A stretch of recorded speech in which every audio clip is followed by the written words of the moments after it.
guys, kembali lagi kita di channel Mr. Info. Kali ini kami ingin mengongsikan sebuah cerita yang dimana seorang bapa telah mengurung anaknya selama 24 tahun di bawah ruangan bawah tanah. Pada yang belum subscribe, jangan lupa subscribe. Tanpa membuang masa, Assalamualaikum, salam sejahtera dan salam satu Malaysia. Salam Perak Aman Jaya. Salam Perak sentiasa di puncak kecemerlangan. Okey. Pada video kali ini saya akan menceritakan satu kisah yang agak mengerikan kepada anda semua. Okey. Kisah ni adalah kisah yang saya berikan tajuk The Father from Hell. Maksud dia bapa dari neraka. Tanpa membuang masa lagi, saya akan ceritakan terus. Okey. Kisah ni bermula pada tahun 1978 tentang seorang ayah yang bernama Joseph Fries di Austria, Eropah, di satu pekan yang bernama Pekan Amsterdam. Joseph Fries ni dia dah berkahwin. Dia berkahwin dengan Rosemary. Rosemary tinggal dengan Joseph Fries. Dan diorang ada 7 anak. Orang anak ni, anak mereka ada satu anak perempuan yang bernama Elizabeth Fries. Ketika Elizabeth masih kecil lagi, Joseph Fries telah merancang satu jenayah untuk memperkosa anaknya sendiri.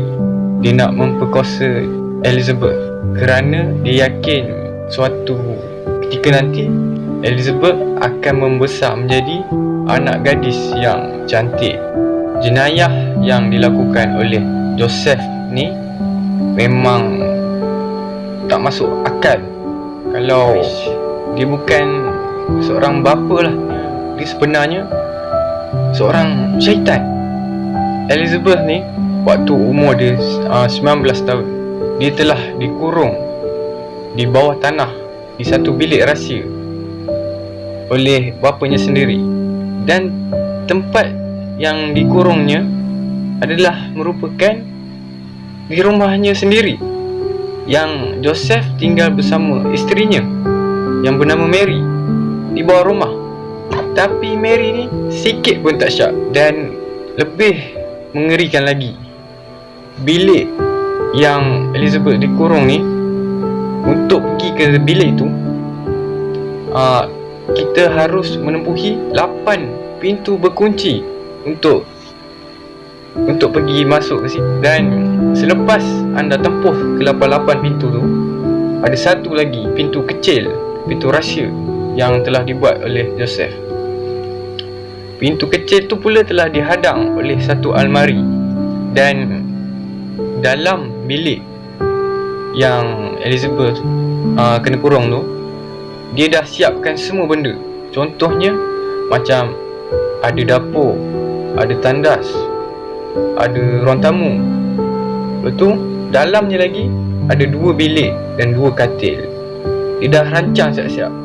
Dan bilik itu juga sangat-sangat sempit, kecil dan gelap. Pada tahun 1984 bermulanya kejadian ini. Secara tiba-tiba Elizabeth telah hilang. Dan ramai yang menganggap bahawa Elizabeth melarikan diri. Dan Joseph juga berjaya meyakinkan semua orang, semua jiran-jiran dan juga pihak polis bahawa Elizabeth melarikan diri. Dan dia juga menyatakan bahawa Elizabeth ni seorang anak gadis yang agak bermasalah.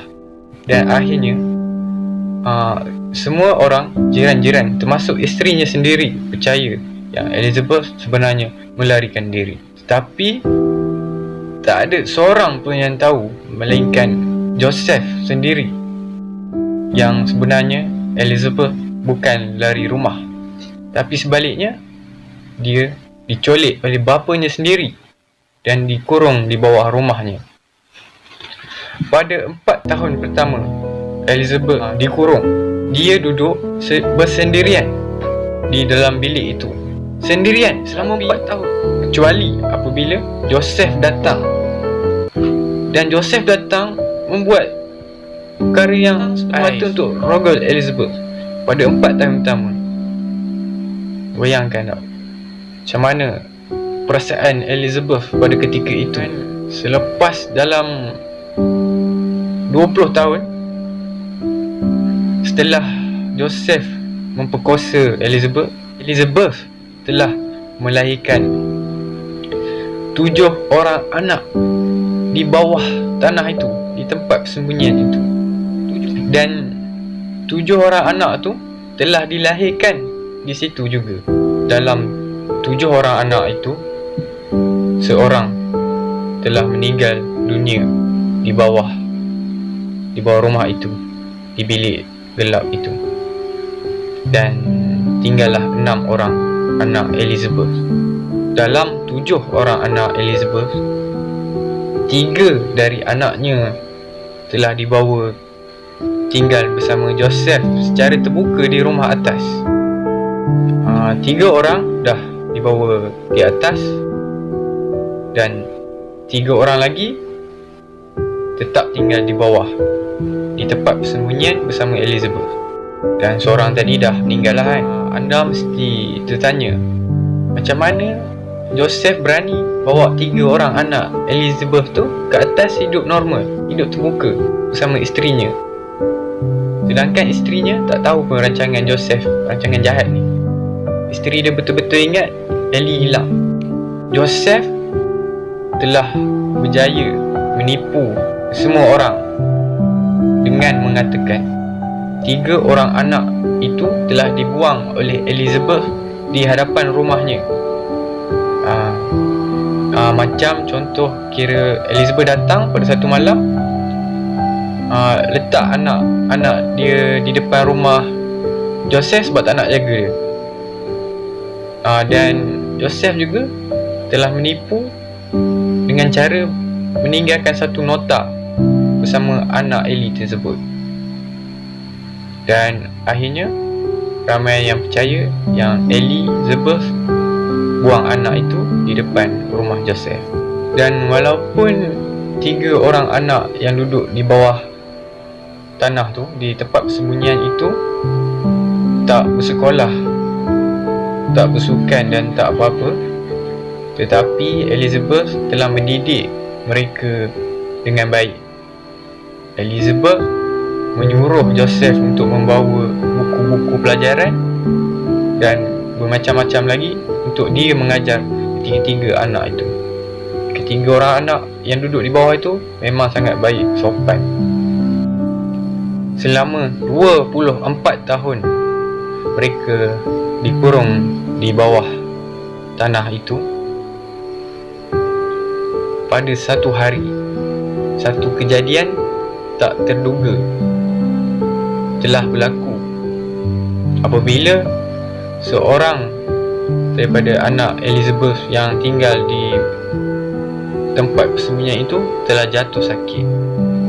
Jadi Elizabeth sangat risau dengan keadaan anaknya, dan Elizabeth telah memberanikan diri untuk bercakap pada Joseph dan meminta Joseph untuk menghubungi ambulans. Pada mulanya Joseph takut lah, sebab kalau ambulans datang dibawa budak tu, tapi budak tu tak ada daftar dekat mana-mana hospital. Mestilah hospital syak kan. Tapi secara menakjubkan, keajaiban berlaku apabila akhirnya Joseph telah menerima cadangan Elizabeth untuk memanggil ambulans. Pada waktu itulah buat pertama kali dia menjejakkan kaki keluar rumah dan menghirup udara segar. Bayangkan 24 tahun duduk bawah tu, tak pernah rasa matahari, tak pernah mandi sungai, tak pernah makan lollipop, tak pernah main bola dengan kawan-kawan kat padang. 24 tahun. dan ambulans telah membawa anak Ellie, saya panggil Ellie je lah, anak Ellie ke hospital. Dan mereka mencurigai kerana dia pelik, dari mana datangnya budak ni, apa nama dia, siapa ibu dia, kenapa dia punya kulit pucat sangat, kenapa dia nampak macam hantu. Banyaklah tanya-tanya dan persoalan dan tentang anak misteri itu. Setelah diperiksa, doktor mendapati yang anak Ellie itu kekurangan vitamin D disebabkan tak kena sinaran matahari. Kembali di bawah tanah di tempat persembunyian tersebut, Elizabeth sekali lagi memberanikan diri untuk bercakap, untuk berdebat dengan si Joseph. Sebab Elizabeth nak pergi ke hospital sebab nak tengok anak dia yang sakit. Dan secara tiba-tiba, sekali lagi keajaiban berlaku apabila Joseph telah memberi kebenaran untuk Elizabeth keluar dan pergi ke hospital. Joseph akhirnya menyedari bahawa apa yang dibuat tu merupakan sesuatu yang bahaya bagi dia. Jadi dia secara tergesa-gesa membawa 2 orang anak yang di bawah rumahnya, di dalam kurungan itu, dibawa ke atas supaya tiada orang yang mengesyak yang bahawa mereka ni dah dikurung kat bawah tanah. Kita ni dah sampai ke kemuncaknya lah.